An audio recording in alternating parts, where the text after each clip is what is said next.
It's working. Hi everyone, it's Friday and it's 11 a.m. So let's get started on this live today. A lot has changed in a week. I think the temperature in here, first of all, is 1,000,000 degrees cooler than last Friday. So that is exciting. If you're tuning in, let me know where you're tuning in from if you want to. I'm always interested in that. So today we're going to be doing Patchwork Pumpkins. This is an older pattern of mine that I've revamped, refreshed, leveled up, and now we're going to do it here. Let me show you one of the updates. Actually, this one was a proof, so it's not as dark. But for instance, the pattern pieces are colored now. Here's a better one. They're brightly colored and very noticeable and easy to cut out, trace and cut out. And this is just a really easy project. You can do this in a short amount of time. This one I made yesterday. I had no time to sew yesterday, and I managed to get this done really quickly. So what I used on this one is denim from a repurposed blazer and velvet. I had this amazing leopard print velvet, and so that's what I used on this one. This is the baby size, and I used all quilting cotton on this one.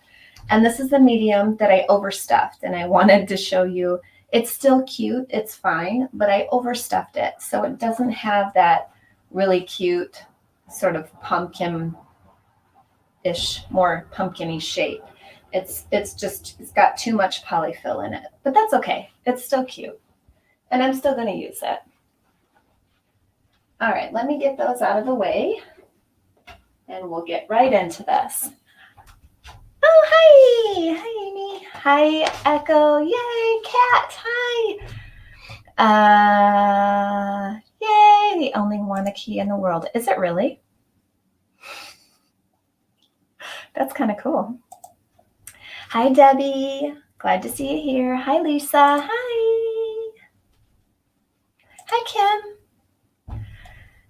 Okay, so what I'm going to do is switch it to the picture-in-picture view so you can see really everything I'm doing. I know that in the pattern, I did have some people ask me already if they could use interfacing, and for sure you can.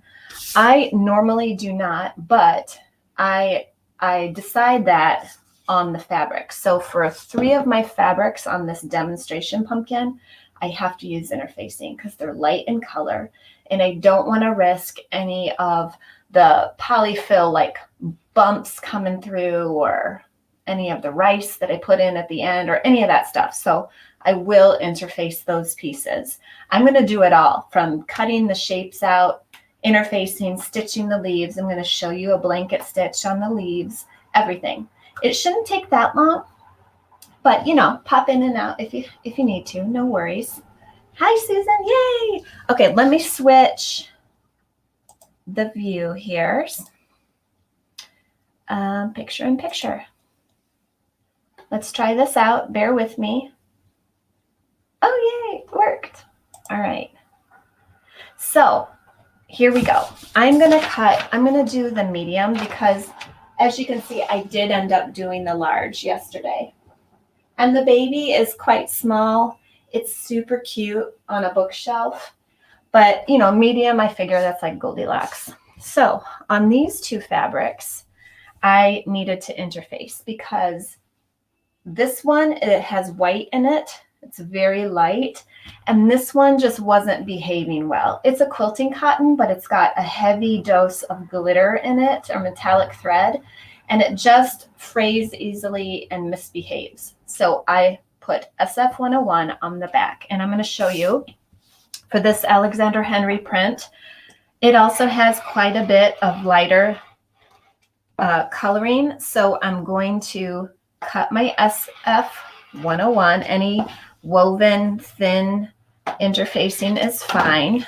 SF 101, you know, it's just what I use most of the time.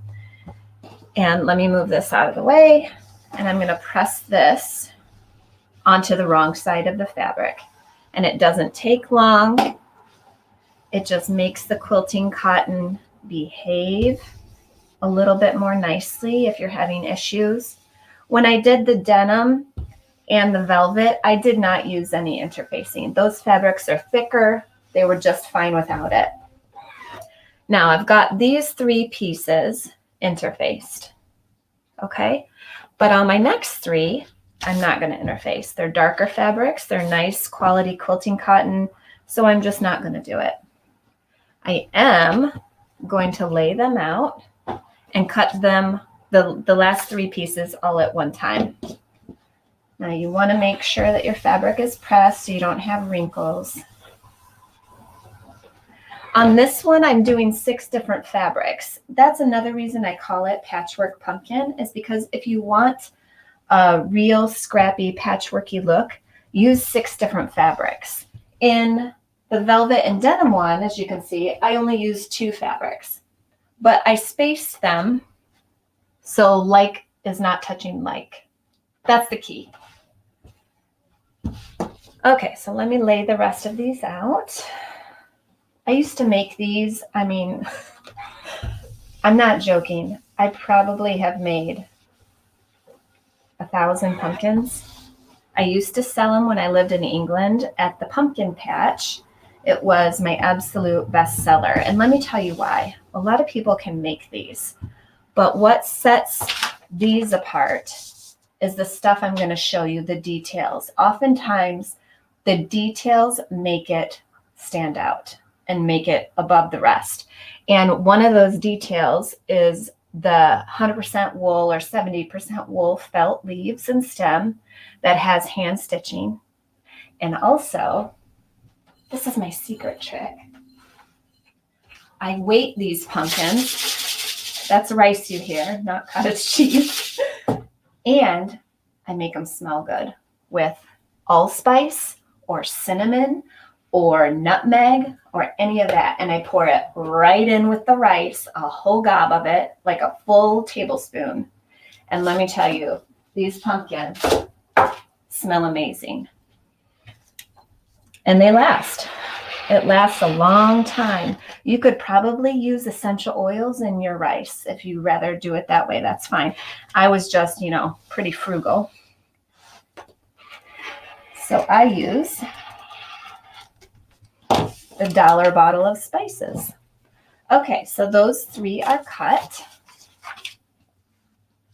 And I did forget, oh my gosh, those fabrics weren't lined up. Look at that, but that's okay. I'll put that at the bottom.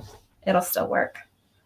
I love a pattern with some ease in it. It'll still be okay. Okay, so I've got these 3 cut. I've got these 3 cut. Now we will begin sewing. Now the only thing you want to pay attention to is if you're using directional fabric, make sure that when you're sewing this together, the fabric is right sides up. And I like to kind of come in and audition them and place them like how I'm going to sew them. So I think this is how I'm going to do it. So we'll put 2 together and we're only sewing down one side. Now you can use pins. I will for this demonstration, but honestly, these are so fast that a lot of times I do not pin. So what I'm saying is just sew down this edge only. And I start over here and I sew all the way around and all the way off. And I'll show you here on this Janoni. I just use a normal stitch length for this Janoni. It's 2.4 and about a 1/4 inch seam allowance.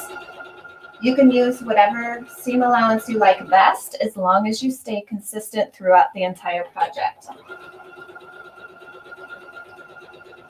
I like to say that because honestly with clothing, whenever I sew garments, I tend to do my own seam allowance. But it ends up working out okay because I'm consistent. I don't flip back and forth between a 1/4 inch and 5/8 of an inch. I just stay about a 1/2 inch all the time. So there's one set. Let's do the other set.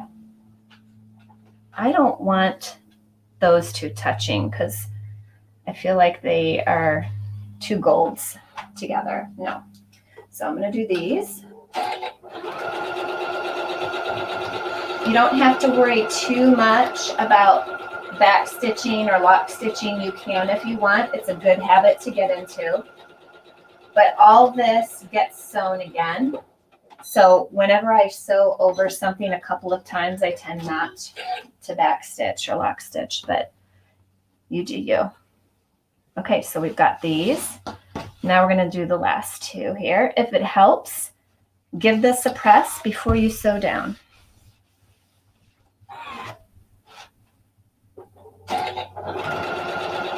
These always get me in the mood for fall and autumn and all that as well.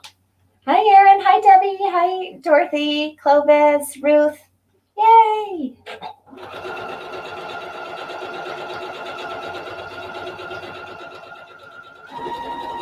Speed it up a little bit here for you guys. You're going to see how fast these come together. It's just really fun. They get addictive, and you can start chain piecing these if you want to make a whole bunch of them. They're really fun gifts. Okay, so then I'm going to take these two and sew just one side again. But here's the trick. I nest that seam at the top. So one seam allowance is going this way and the other is going this way. And I do pin because I'm going to start over here and catch the whole thing. I don't want anything left open. I don't want any gaps. I want it all secure. So I'm going to pin this side and make sure that I'm doing the same down here. I'm going to nest the seams. One is going to go one direction and one the other. And if you have a bottom for your pumpkin, you can even, on this bottom section, you can even come across and flatten it out a little bit, that seam allowance, if you want to. It's just something I kind of do naturally, but I don't tell you to do that because it doesn't really matter in the end. What matters is when we put in our rice. So, or cat litter. I've used cat litter.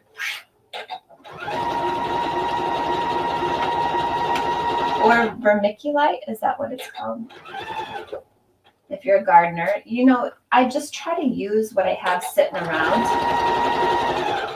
rather than having to go buy a whole bunch of different things all the time. So think outside the box and think what's little that can be manipulated that could weight this baby down. Okay, so the last section here. Hi, Dalva from Puerto Rico. I was just thinking about you this morning. How funny. Hope everything is good. Okay, so I'm going to do the same thing here. I'm nesting the seams. And I'm going to pin that one side. Now, just be careful you're not pinning the other sides at the same time. Check that out. You'll feel it too when you're sewing. Hi, Deb from Iowa. First time here. Yay! Come on in. Yes, Mimi says dry beans. Absolutely. Dry beans would be fabulous.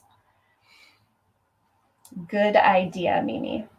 That's what I call my daughter. That's her nickname because her full name is Mia. And how funny is this? I used to watch the detective show Hunter. Do you remember one of the characters? Her name was Mimi. And that is a big reason my daughter's name is Mia, because I love that name. Okay, so last seam. This one, we're going to start a little further down because this is going to be the hole that we burr that right side out. So I usually start at least 3 or 4, sometimes further down. Just assess your fabric. If it's easy to turn, you can probably get by with a smaller opening. We will be hand stitching this closed, but I do it a really fast way. You're not going to, and it gets covered up later. So do not stress the hand stitching. I'm not a patient person with hand stitching. So trust me when I tell you this is fast. So I'm going to start about here and sew all the way down and catch that bottom there. I also like on a first time project to just not use directional fabrics at all, especially, I think I've said it before, but when I'm making a bag like somebody else's pattern or even my own for the first time, I just I don't use directionals. It's kind of a sewing trick.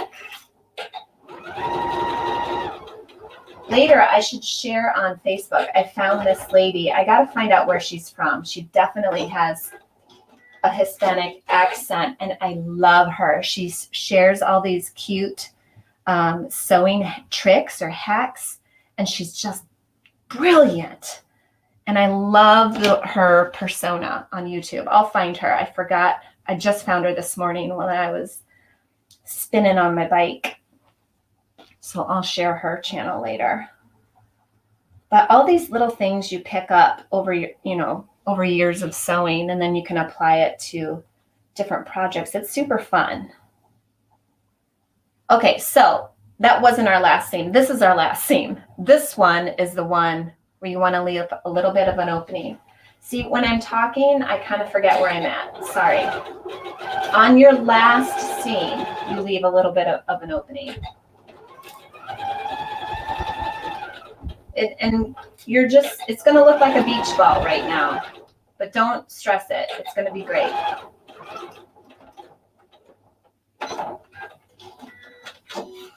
A lot of the shaping happens at the end. So, all right. Hi, Bethany. Bethany has an amazing machine that she bought a little bit ago. Rainy Iowa. I think we're going to get it today too. It's really looking overcast here. I hope so. We need rain. Okay, so now we've got this kind of inside out beach ball shape. And we're just going to turn it. So let me come over here on the screen. And I'm just turning it right sides out. Now all my seams are caught, but let me tell you, when I first started sewing these, sometimes I had to turn it inside out again and catch if I didn't, like at the bottom, if I didn't get all that closed, I would just have to re-sew that seam. No big deal. Just turn it and do it again.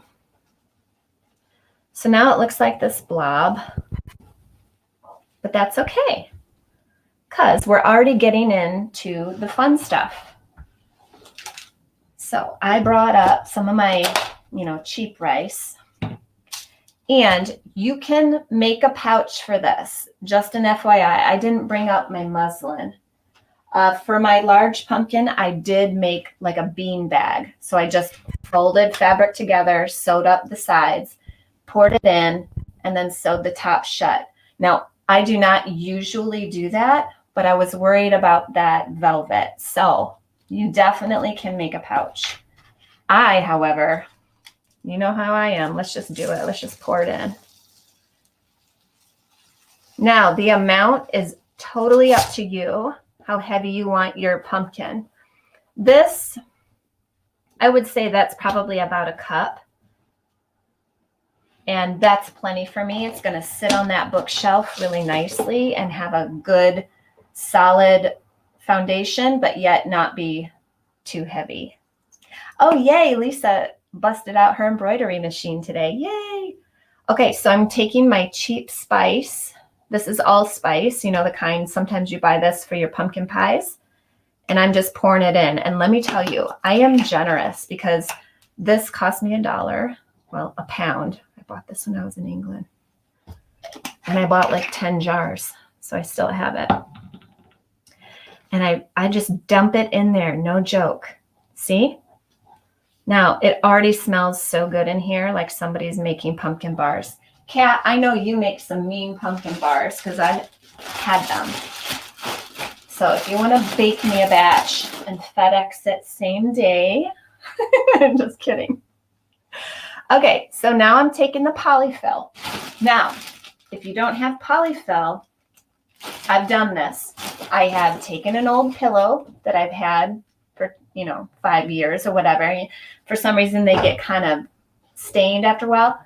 Take off the cover, take off that nasty stained cover, and inside you'll have this kind of stuff. If it's on the cheaper side pillow, I'm not talking like a feather pillow or a memory foam or any bougie stuff like that. I'm talking like your basic $5 pillow from Target. It's going to have stuff like this inside, a little tighter together, but you can use that, and I have. Pull it apart. You want to make sure it's just all pulled apart.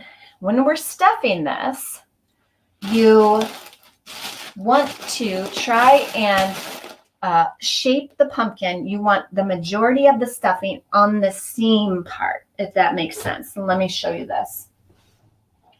See how on this one, see how it kind of has that like butt shape? I don't know what to call it. Well, it's because I didn't stuff the stuffing in the middle. I'm pushing the stuffing in the seams. That's where I'm really pushing it out. Does that make sense? So for instance, in this one, I don't know what I was doing. It's probably listening to a true crime podcast and just like lost my mind. This one, I did not do that. And it's much more disc shaped. It's not pumpkin-y. Does that make sense? So pay attention and do that. The baby is a little better. I did better on this one because I was paying more attention. You want that little crease in the middle of the section. So, okay, I said that enough. You guys got it.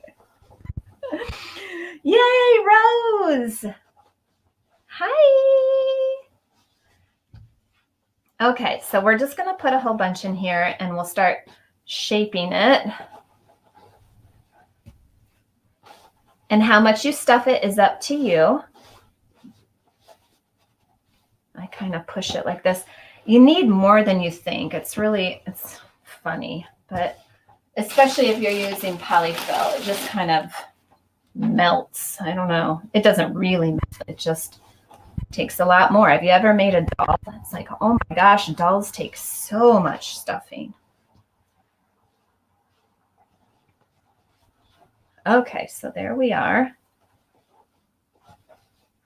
Now, don't worry yet. I know it doesn't look very good yet, but this is where the hand stitching comes in and we fix it a lot. So I just use a full 6 strands of DMC floss, or it doesn't matter the brand. The cheap stuff, that's like $1 for 10 skeins. Oh, I should show you this. My suitcase that I keep my floss in. Oh my gosh, it's so hilarious. I'm going to show you. Don't tell anybody. This is my floss suitcase. Isn't this awful? Look at this mess. Oh my God. I don't care. We all got to be ourselves. Okay, so you're going to tie a knot in the end. Don't worry about what kind. You can just tie a knot. Knot. And come in from the inside of the pumpkin on one of those sides, okay?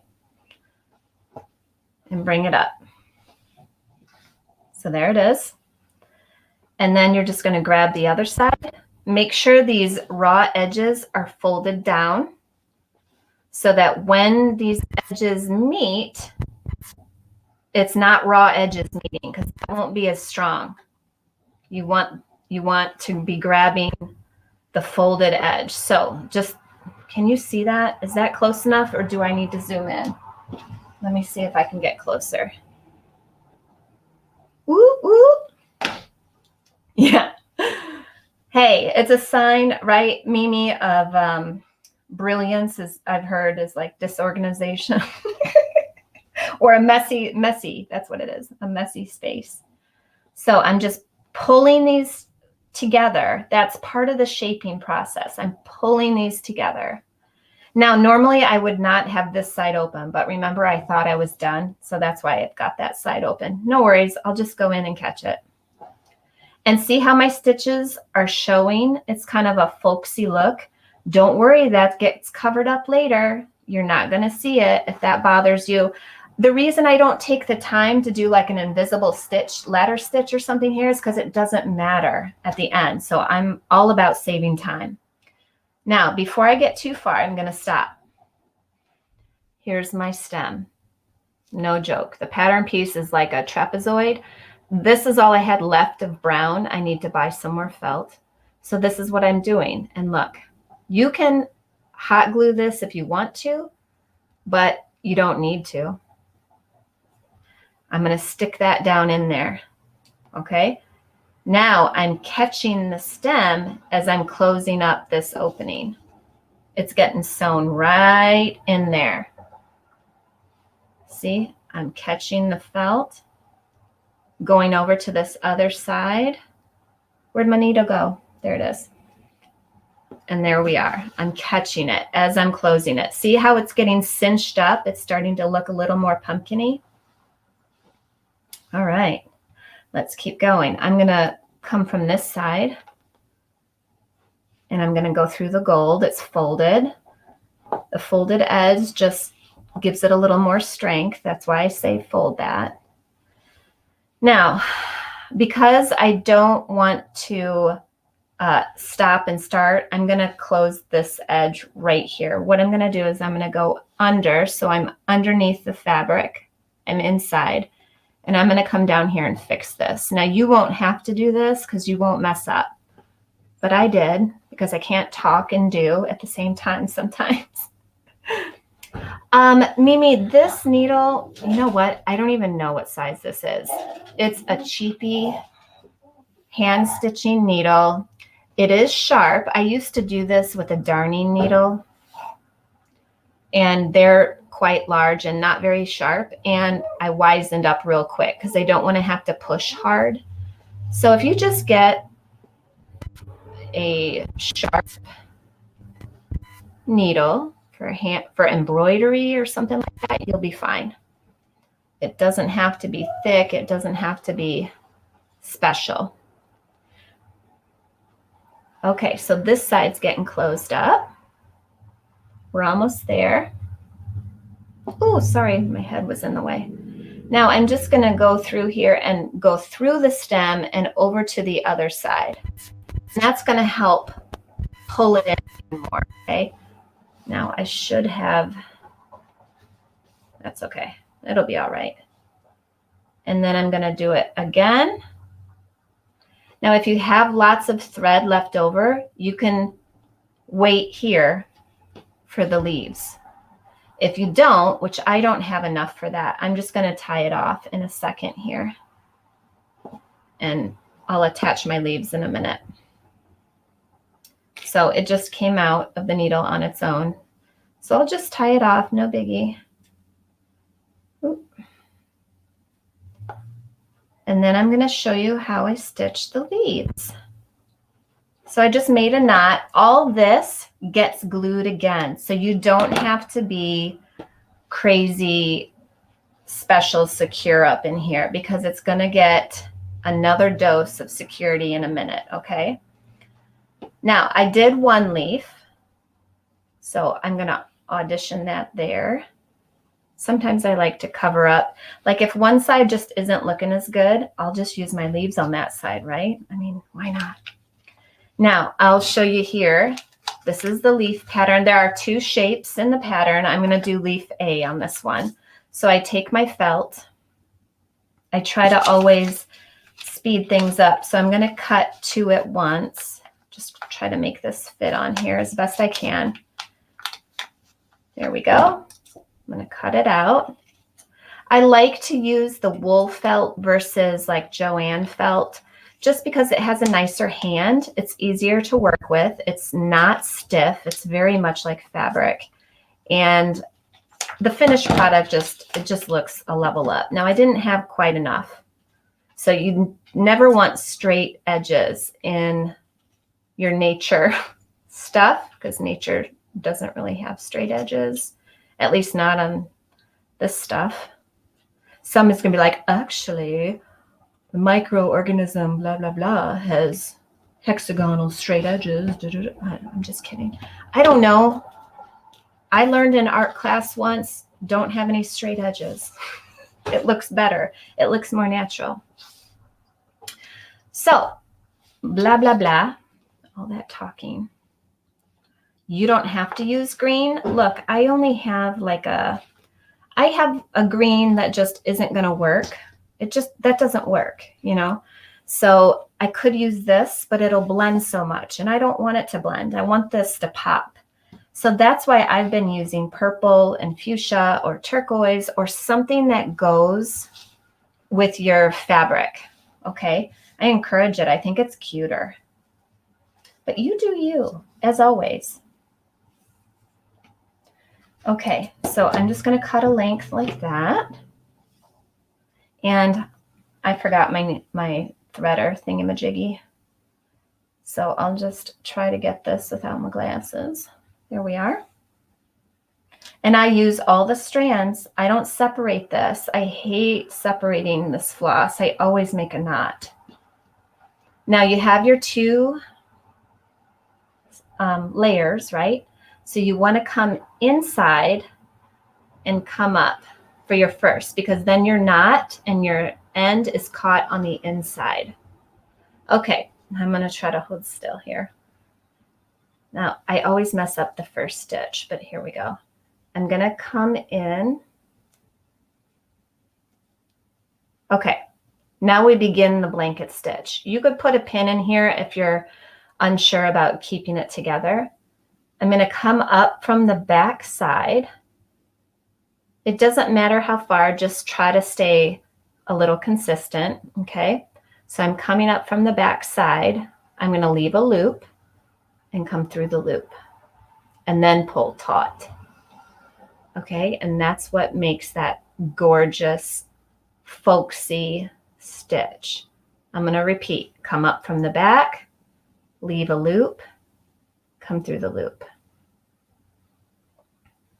And you just do this all the way around the edges, and it's so relaxing. Like if you had a show on or a podcast on, you can totally blanket stitch the heck out of some leaves. Make sure you're catching both layers. Come up from the back, come through the loop, pull.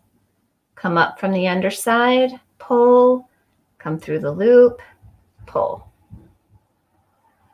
Am I clear on this? Hopefully. Anybody struggling? All right. Yay, Betty's in the house. Yes, Ruth, you can definitely use an embroidery needle with a large eye. Yes, for sure.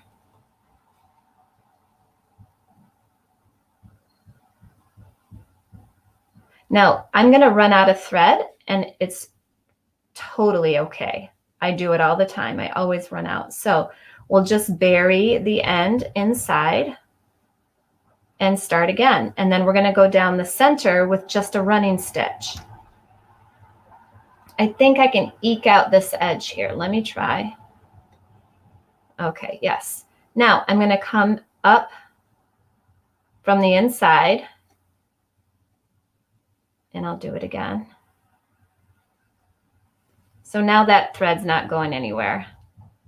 And I'm going to go back down, and then I'm just going to leave it. I pull my needle out, and I'll just bury that thread inside. I don't even care. You can trim it away if you want, but I usually just leave it in there.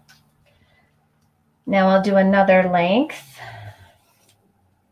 Clovis likes to hand stitch. I love the look of it, and I don't know, something is just so homey about it. I really love it. But I'll tell you what, I'm not the best with things like EPP, that kind of quilting where you're hand stitching everything. I wish I was.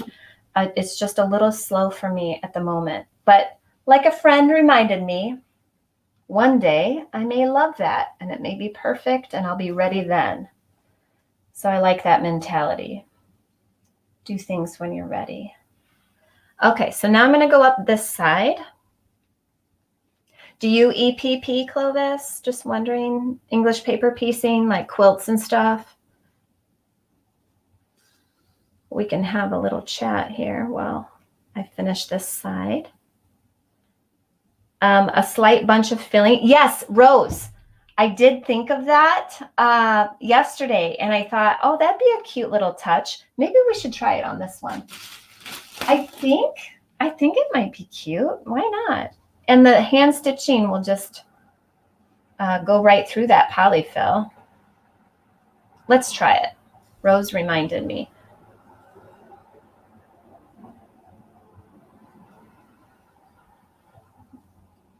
You guys are probably going to come up with a million different things. And then I'm going to be like, oh, why didn't I put that in the pattern?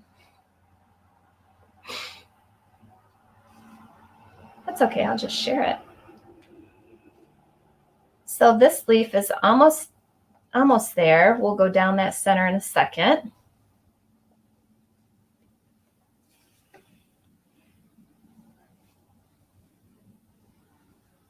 You know what would also be cute is probably crochet leaves, or, you know, some other dimension, maybe knitted or something like that. I just love those obviously handwork touches. I think it's really comforting at that, if you know what I mean.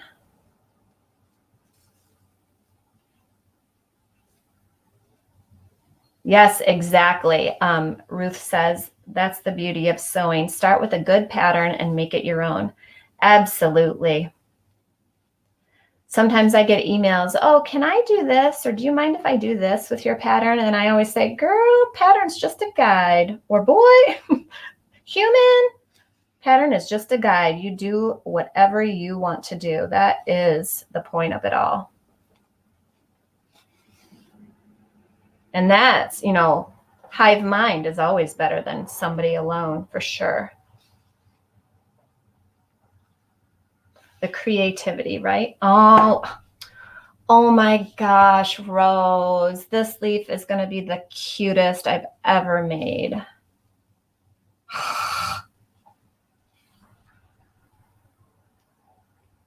So there you go, you guys. You're watching the live, and now you know. Put a little bump of polyfill in your leaf, and it has this added dimension, and is so darn cute. Now, you can pick whichever side you like best. Both sides are so cute. This side looks better to me, so I'm gonna see the stitching.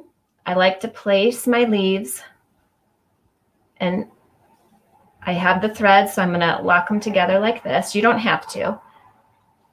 But I do like to stitch them down. I used to just hot glue the leaves down, and it is secure, but I like just knowing like these babies are here for life. I don't know. I feel like sometimes in an attic or something, weather can affect glues. You know what I mean? So I just hand stitch them on briefly here. Now I'm just going to make a knot. So I kind of go through the fabric and through the loop to create a nice knot, cut away the excess, put my needle up here before I lose it.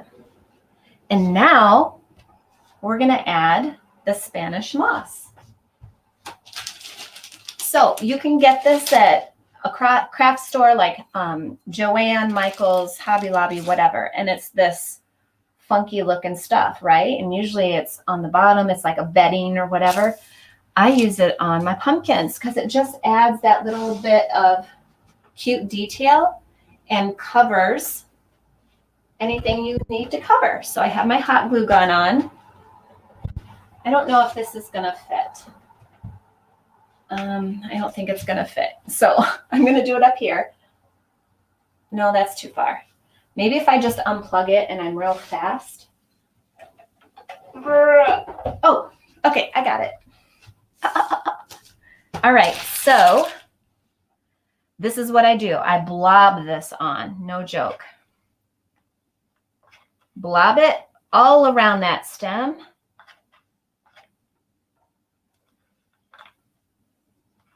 Just like that. See all that blob?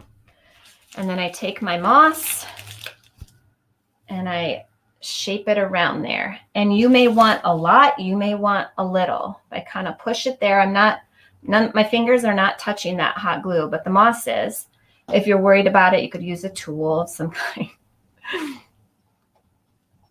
Yeah, it does add character, don't you think? Thanks, Clovis. I like it. And you know, if somebody doesn't like the look of it, you can just take it off. No problemo. And there's that. I just love it. I think these are so fun. And if you're going to your friends for coffee and you don't know what to take as like a little gift, you could just whip one of these out. Like I said, I have cut up clothes. This was a blazer.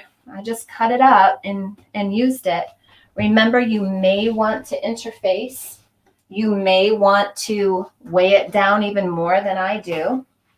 The smalls are like a palm, a cute little, it'd be a cute on top of a present or a stack of books or a stack of crafty magazines or sewing magazines that you're giving a friend or whatever. I like this little stuff. It's fun.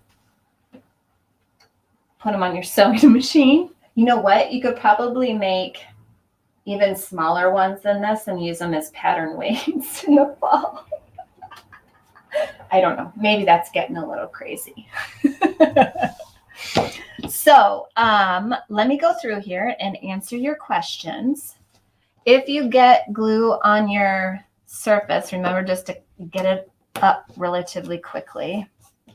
It will come up. Hot glue doesn't give me a problem. Okay, let me find, where'd my mouse go? Here we are. I am gonna change the view here so that I can see you guys.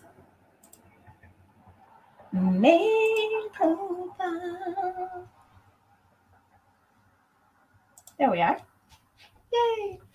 Okay, let's go through here. You could even add a little floral wire to shape the stem or leaves. You could. Cute idea. If you do that, Kim, I want to see. I have floral wire in my attic. I need to go check. Wanda says, super cute. Yay. And I love this tutorial. Yay. Oh, thanks, Anne. That's my main mission. Adds character. Oh, she was talking about the moss. Yep. For sure. Yay, Debbie. Adorable pumpkin. They are cute. Sometimes my partner will be like, what's the purpose of that? I'm like, because it's cute. Yes, Kat, you'll be able to finish this. You could probably get a family of 3 done today. And by the way, don't worry if you have a stack of projects not finished. We all do. We all do. I have clothing cut out from 2 years ago that I've just never sewn together. How ridiculous. I don't know. It's like the motivation just left and now I'm like, ugh. Don't feel bad about it. What size fabric for the medium? You know, I don't think, my mind wasn't putting that out. If you have a fat quarter, you can get for sure a small and I think a medium out of one fat quarter if you did all the same fabrics. But because I was encouraging like different fabrics for the sides, I didn't put yardage. I don't think I did. On the large quilting cotton, yeah, so I say you'll need at least 3 fat quarters for a pumpkin family. So you'll get out of 3 fat quarters, you could get a small, medium, and large pumpkin. But I do like to say, just use your scraps. Oh, I should have found my improv piece. In the pattern, I show you some pumpkins that I made by building fabric, you know, where you just improv sew fabric scraps together. So kind of like this. This is more straight line and patchwork. But what I mean by that is I would come in here, like this is the large, and I would fold this up and cut out a pumpkin piece here. And that would be one side, and it'd be all patchworky, like real patchworky. So this would be all different fabrics. I've done that a lot. And what I think to me looks best is if you do 3 like that, and then 3 sort of neutral or solids, because then your eye really sees that improv patchwork. Whereas if all of the sides are that way, it's weird. You don't notice it as much. You know what I mean? It's kind of like splatter painting on a white canvas. If the whole thing is covered, you don't really notice the splatter paint. Is that a bad analogy? I feel like that's not very good. Or a little autumn pin cushion. Oh, how cute would that be? So if you guys are doing one for a pin cushion, I don't know if you know about it, but you can either put steel wool inside and it'll sharpen your pins, supposedly. I don't know if that's true. Or you can use these little like walnut shells people grind up. I know Blue Bar Quilt sells packages like this of ground up shell stuff. And it's for pin cushions. And so you could get that. What I like a lot, videos in it, is one has, yeah, I mean, hello, it stresses me too. You know how many quilts I've tried to do perfectly and it ends up being the worst experience because I just have, the stress level is just too high. So I don't know, a few years ago, I was like, enough of that. I'm just not, that's not who I am. I just want to have fun. Girls just want to have fun. Coffee table is covered in fleece cuts to make elf clothes. Oh my gosh, how cool is that? You'll have to show up next week and show us, Kim. I don't know, are you able to add a photo here? Or maybe send me a photo when you're done in email and I will share that. That's so cool. Super scrappy idea. Ooh, ooh. I love scrappy. I have an ugly pumpkin colored quilt that I didn't sew up and the rectangles are now perfect for this. There you go. Perfect. Love it. I want to see them. All right. I can't believe we got through all that in less than an hour as I was talking. And as I told you guys before, like I make too much saliva when I'm on camera and I feel all crazy, but we got through it. So now you know what to do, and I can't wait to see your spins on it. It's going to be awesome. Make sure to hashtag, you can do hashtag So Hungry Hippie Patterns if you want, or you can do hashtag Patchwork Pumpkins. But I want to see, or tag me, like that little @ sign, So Hungry Hippie, because I'll share it. Yes, I will. Looking forward to making some of these pumpkins. Yay! Yep. So, okay, that's it. I have the PDF is, it's $5 if you want the PDF. The printed pattern I just picked up from Wisconsin Printing Company. He's a few miles from me. Dan has owned that company for over 25 years. He's a great person. So I love getting my stuff printed with him. And he already has the setup. If you want to write your own patterns and you're into this kind of format, he's ready to go.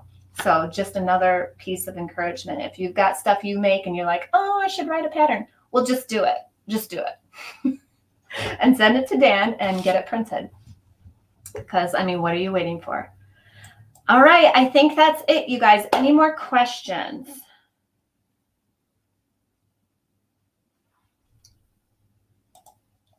Nothing, nothing, nothing. All right, then I'm going to wrap it. It's Friday. Make sure you take time this weekend to sew for yourself. My weekly email will probably go out a day early because Sunday, as a family, we're going to go do something. I don't know what yet, but I'll tell you about it next week since we have not vacationed all summer. And yay, that's it. All right. Yeah, Julie, you have a fabulous weekend too. I will see you guys soon. Thanks. Oh, let me give away a pattern. Oh my gosh. Who doesn't have this pattern? I'm going to give away 2 PDFs. Let me know. Anybody here doesn't have the pattern? I could just pick from the comments later. Okay, I'll pick from the comments and I'll email you. All right. Bye.